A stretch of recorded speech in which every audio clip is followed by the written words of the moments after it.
So is it protect black women or get out if you don't get the shot and take them kids with you?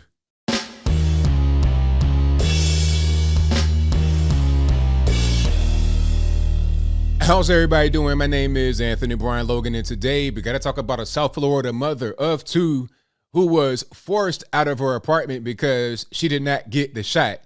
Not only her, but her two kids as well.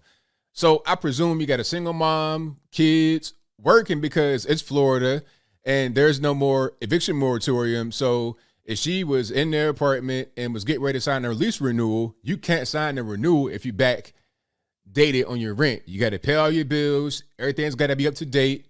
She wanted to renew her lease, wanted to pay her rent, trying to be responsible.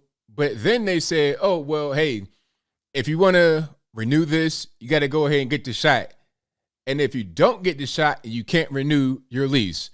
Now, you got to watch this video because she's going to explain what happened. She's going to break it down. You're going to kind of get her vibe and see what kind of person we're dealing with. After we get done watching that, I'll come back. I'll talk about what she said. Then I'll give you my 2 cents, my deep detail analysis, and then I'll wrap it on up with a nice bow on top. So without further ado, let's go ahead and roll it. Well, it was either because I didn't have proof of vaccination by the 2 weeks. They still wasn't even allowing me to sign off on my lease. There was like no loophole, no working with me, no extensions. And I literally had to walk away, meaning that if I were to stay, then it would have been harder for me to find, the next place for me and my kids to live, because now I will have an eviction, under my name. And that's definitely not worth, risking it. Have you talked to your neighbors, many of which I'm sure are vaccinated? Did they feel threatened by you and your kids? No. There's also other neighbors that aren't vaccinated as well. And basically, if I didn't tell them what I was going through, they had no clue on what was going on, because they didn't get this notice. They didn't get, hey, this is what we're doing from here on out. They didn't get any of that. So I was surprised with that too, and still is curious on, exactly why 2 weeks prior to them knowing that I was going to renew my lease, because we spoke the first week of August, like they call you up and they let you know, like, hey, Miss Irby, do you plan on renewing your lease? I stated yes. And they mentioned, whenever you find the time, just come down here and sign off on it. And that was that. And then August 17th, I'm leaving the house and I have this notice on my door that's saying like, hey, you have to show proof of vaccination before you renew your lease. So when I went physically down there to the leasing office, I spoke to the landlord there and I asked them, I said, hey, can I see the lease where it states that this is what you guys are doing? This is what, it's going to be from here on out. And they actually told me that it's not in the lease.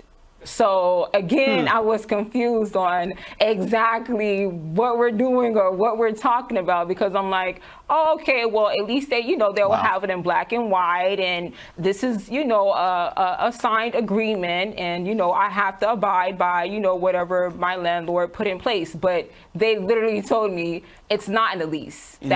Actually, what they told me was it's the same lease that I had the previous year before. And I'm like, they just added a little. Oh, okay. All right. Saw that. You heard that. Now, where do I begin? First things first, this makes no sense. You have a woman in their apartment with 2 kids. How is the vaccination requirement going to help anybody? You're in their apartment. You're not in some kind of communal living in a place where it's like 25 people in one place. No, it's just her and her kids and that's it.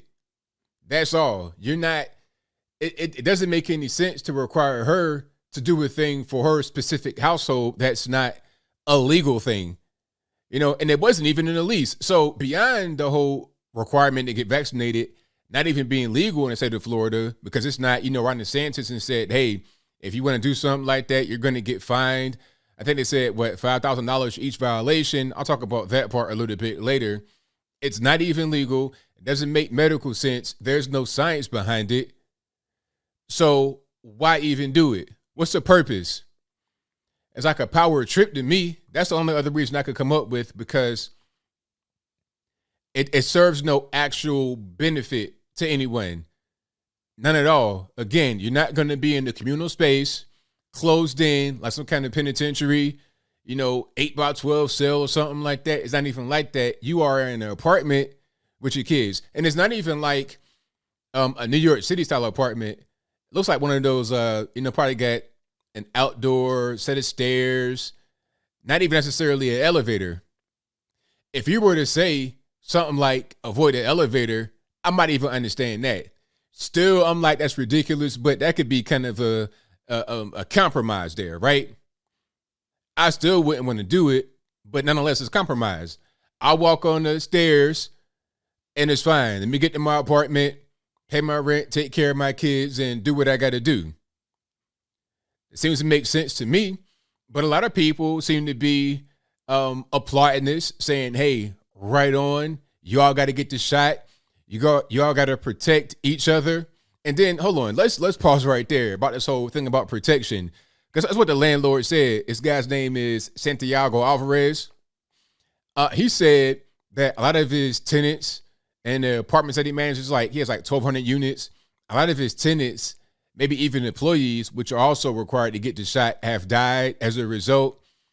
And he's saying that you got to get this thing to protect tenants. You can't put tenants in danger. But the way I look at that is this. The shot is supposed to protect you. That's the whole point of the shot, yes?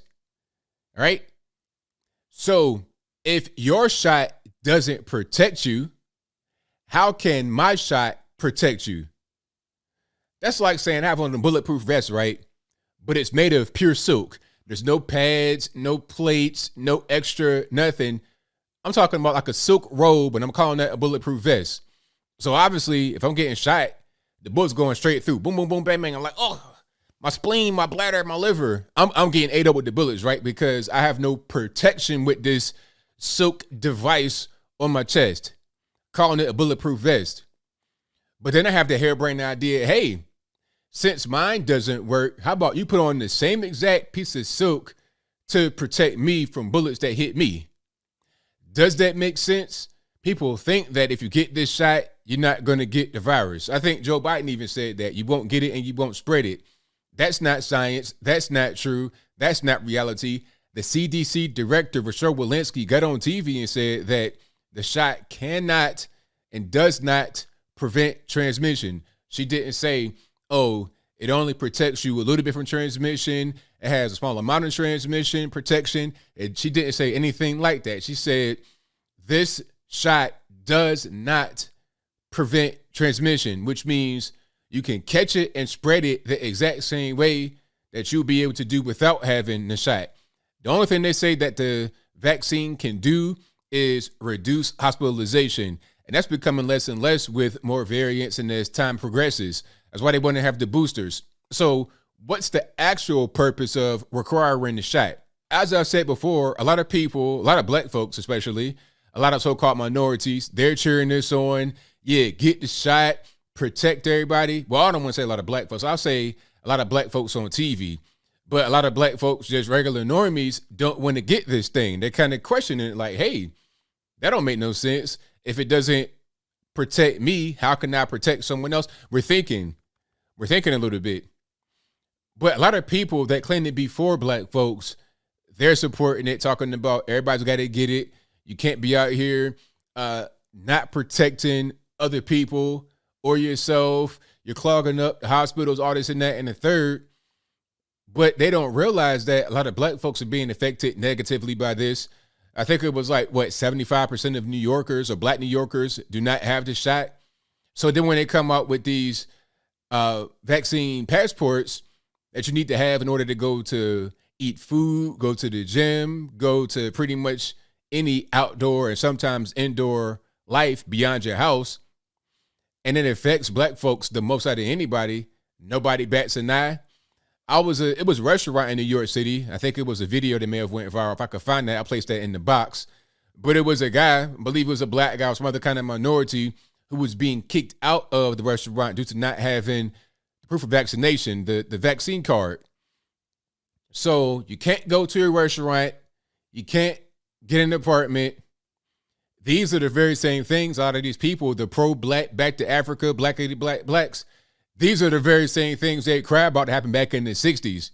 But since the reason is for a thing that they agree with now, then all of a sudden it's fine. Don't matter that the majority of those who are affected, when you're talking about kind of like a per capita basis, it's us as black folks. Don't worry about that at all. So when you have a situation like New York City where the majority, overwhelming 90% of people have ID and can go vote with that ID, when someone says voter ID is required, that's racist. But vaccine passport is not racist with 75% or more black folks who don't want to get the shot. Do you see where we're going? As I close, I want to say this. I think that the Democratic Party, the left in general, would not have any standards if not for double standards. They say whatever they need to say whenever is appropriate to them. It doesn't make much sense. The things they say don't really match, but it's not even about matching. It's not about any of that. It's about them just trying to put stuff out there and seeing what sticks. It's really crazy, but I think I'll leave that right there for now. And what say you? How do you feel about this landlord in South Florida saying, hey, if you don't have the shot, you got to get out? Whatever thoughts on that are, let me know in the comments below. You guys pretty much know where I stand. I say this is crazy. This is ridiculous. It's discrimination. This is real discrimination, not what they try to say with the voter ID and stuff like that. This is serious discrimination here. And if it were me, if I was in that situation, I would have went to court even before I left. You know, now I know her situation is, look, I got to find a place to live right now. I got kids. I can't be out here homeless. I can't be trying to couch ride. I got to find a place right now so I won't get evicted. Because if you get evicted, that's a bad thing. You know, I've seen evictions happen, and thank God I've never been there before, but I've been close. I've been within 7 days of having to get out. But I've seen evictions, and if you live in a bad neighborhood especially, they throwing yourself out down the stairs. There's no kind of care given to it. And the neighbors, they going through it. It's a really bad thing. And then when you're trying to go to other apartments, one thing they ask you is, have you ever been evicted? And that's on your record. That's going to prevent you from being able to get a new spot. And if you got kids, you can't take that kind of risk. So you push people out by these kind of rules. And it's not for any real scientific reason. It's, in my humble opinion, for political purposes. You're talking about, oh, well, too many of my tenants died and all this and that and the third. Well, I'm sure you had plenty of tenants that died from crack smoking, shooting heroin and everything else. So if someone does not have Narcan in their pantry, are you going to evict them too? Because they need to have that to revive themselves so they don't kill over in a kitchen or in the bathroom, one of your apartments from a heroin overdose. If you're not going to do that, then let's not play games. Have a standard and stick to it all the time. Just not when it's politically expedient and just not when you are scared into doing it. But whatever your thoughts are, please let me know in the comments below. And that's all I got to say for this video. If you like what you heard, please comment, rate, share, and subscribe. Peace.